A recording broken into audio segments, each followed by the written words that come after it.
Ya, Egan, tadi kita sudah membahas bagaimana BNN kemudian nanti akan sidak, inspeksi mendadak ke Pemprov DKI dan juga nanti kementerian-kementerian juga ya Pak ya selanjutnya. Nah, ini kalau untuk instansi swasta sendiri seperti apa Pak misalnya? Ya, silakan aja. Artinya gini, kita welcome terbuka apabila ada permintaan dari siapapun di wilayah DKI Jakarta ini. Kami kalau ingat pada saat kami menghadap Pak Ahok waktu itu sebagai Wagub ya, tanggal 29 November 2012, saya masih ingat. Kami dengan Pak Kepala BNN PDKI Jakarta menghadap beliau, menyampaikan program BNN PDKI Jakarta. Nah, kemudian beliau respect sekali itu, Mas. Respect sekali. Oh silakan BNN DKI Jakarta. Lakukan tes urin kepada seluruh PNS DKI Jakarta. Nah, itu. Kemudian beliau memberikan 4 prioritas. Prioritas pertama yang untuk dilakukan tes urin waktu itu Satpol PP, kemudian Dishub, Dinas Pariwisata, Dinas Sosial. Itu 4 kita lakukan. Kemudian hasilnya kita sampaikan juga kepada beliau gitu. Kemudian kemarin lagi Mas, tanggal 1 September ya 2014 ada perintah juga, masih mungkin Mas dan Mbak juga kemarin baca di online atau di media. Kita lakukan di tes urin secara mendadak pada saat apel pagi di mana di Dinas PU. Itu perintah juga oleh beliau. Kemudian kemarin diperintahkan lagi kan di Monas. Dan bahkan kemarin kami pada saat di live di TV One dengan Pak Wagub saya jam 7 juga sepakat. Nanti akan kita teruskan. Pak Sapari, kalau kita berkaitan dengan hasil tes begitu yang mau dilakukan mungkin di berbagai instansi lain. Kalau menurut Anda ini instansi seperti apa yang BNN ingin melakukan uji coba? Apakah ada kriteria tertentu mungkin yang sudah selama ini sudah diselidiki dan dicurigai begitu? Apakah ada instansi tertentu mungkin Pak? Sebenarnya kan tidak ada uji coba sih. Artinya gini, kita karena juga ada program ya, dari mana program yaitu program pencegahan paling tidak seperti itu. Nah, program pencegahan itu kita lakukan dimanapun, termasuk di instansi pemerintah, instansi swasta, di perguruan tinggi, pelajar, tempat bekerja, semuanya kita lakukan. Jadi kegiatan itu setelah ada sosialisasi, ya, sosialisasi bahaya penyalahgunaan narkoba, kemudian lakukan tes urin. Termasuk contoh kalau di instansi yang termasuk hebat seperti instansi yang paling ditakuti oleh aparat sipil apabila atau siapapun apabila menjalani atau korupsi gitu ya, seperti KPK. KPK pernah. Kami diperintahkan oleh KPK. Ya, sosialisasi dulu, begitu setelah selesai sosialisasi 2 jam kurang lebih tes urin satu-satu, termasuk pimpinan KPK jajaran, termasuk tahanan KPK kita tes urin. Baik. Jadi kita tidak perlu uji coba, tapi mohon maaf kalau seandainya kita dari BNNP di Jakarta tiba-tiba datang misalnya datang ke berita satu saya tes urin, kan nggak mau kan harus ada koordinasi. Gitu. Itu mungkin yang ada pesan-pesan untuk generasi muda ataupun juga pemirsa yang ada di rumah bagaimana tentang bahaya penyalahgunaan narkoba Pak?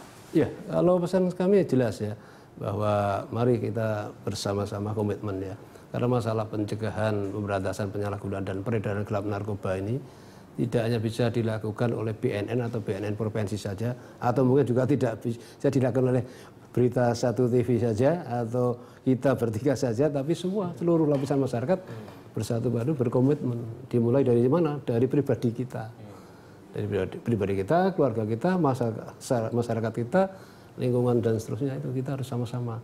Apalagi generasi muda, kita saja Mbak, mohon maaf di Jakarta ini. Selalu kita ada kegiatan rahasia, itu yang terkena juga kebanyakan mohon maaf anak-anak muda, remaja, bahkan ada anak yang di bawah usia.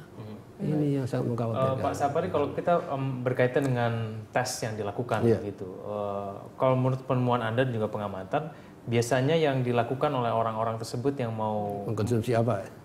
Mau melakukan konsumsi dan kemudian ingin berkilah ataupun mengelak dari hasil tes tersebut. Cara-cara apa sebetulnya yang mereka biasa mereka lakukan? Ya, jadi gini, misalnya ini mohon maaf ini sebagian besar atau 3 besar yang marak beredar di Jakarta ini jenis narkotika, yaitu adalah THC atau ganja, kemudian Inex atau dan yang ketiga adalah sabu. Ini dan biasanya anak-anak muda, mohon maaf yang remaja-remaja itu kebanyakan dia mengkonsumsi daripada ganja. Karena apa? Diawali dari coba-coba merokok, rokok gratis pertama gratisan, yang kedua dikasih gratis lagi, yang ketiga dikasih gratis tapi berbeda rasanya, dampaknya, kemudian yang keempat mencari ini. Ini yang menjadi perhatian pada kami. Kalau mereka mengkonsumsi ketiga hal tersebut, apakah ada cara untuk mengelabui hasil tes yang mungkin tidak ada? Tidak bisa, malah justru memang benar. Biasanya pemakai itu kalau jarang memakai, biasanya nanti akan mix. Pakai ganja iya, pakai sabu iya, pakai ini iya, begitu. Kalau mantan pemakai Pak misalnya, itu nanti akan bisa terdeteksi ketika sudah tidak memakai selama berapa tahun gitu? Ya, ketika mantan pemakai kan nanti ada pasca rehab, jadi ada monitoring mereka, ada pendampingannya. Jadi kalau seseorang setelah katakanlah dilakukan atau rehabilitasi selesai, sebaiknya memang harus didampingi, tidak dilepas begitu saja. Kalau dilepas akan relapse kembali, akan besar sekali presentasinya. Karena begitu dia setelah masa rehab selesai, dia nggak ada yang mendampingi siapa, dia akan nanti pada saat dia melewati hal-hal yang mereka pernah alami, ingat lagi seperti itu kemarin. Ya, kalau sudah eselon 3 begitu kan, misalnya tadi ada beberapa nama yang terindikasi ya di 13 nama itu ya Pak ya. Itu kan berarti sudah kepala seksi atau apa, mungkin beberapa lama lalu gitu kan. Itu Pak, apakah kemudian ini kan 13 ditemukan, apakah ini berarti sisa dari 900-an tersebut yang di luar dari 13 tersebut sudah dinyatakan positif bebas narkoba begitu? Dari 998 tadi Pak ya, yang terindikasi kan 13. Yang dimaksud Mas mungkin yang sisanya kurang lebih yang 900 berapa tadi? 985. Ya itu kan memang dia negatif. Tidak ada indikasi mengkonsumsi narkotika, ya nggak masalah. Alatnya nggak masalah. Bahkan ini sekedar informasi juga. Sekarang sudah beredar jenis narkotika baru, Mas Mbak.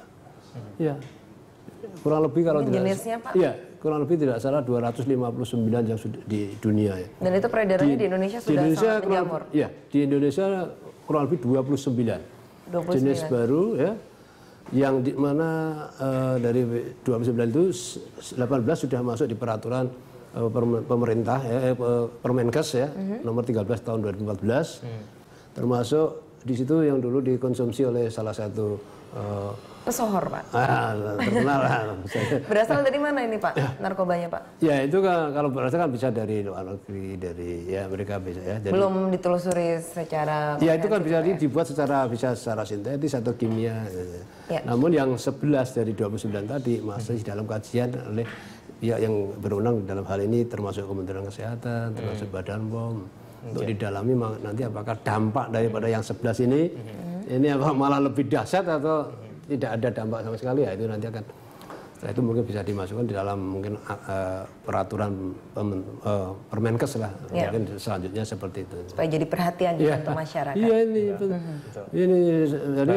Baik Pak Sapari, terima kasih atas informasinya Pak Sapari. Mudah-mudahan dengan adanya langkah dan kebijakan pemerintah ini ya, kemudian semuanya pemerintah kita, aparat dan juga untuk masyarakat kita bisa bersih. Betul, BNPB juga harus lebih rajin lagi gitu Pak ya, untuk melakukan sidak-sidak ke semua instansi pemerintahan Pak ya.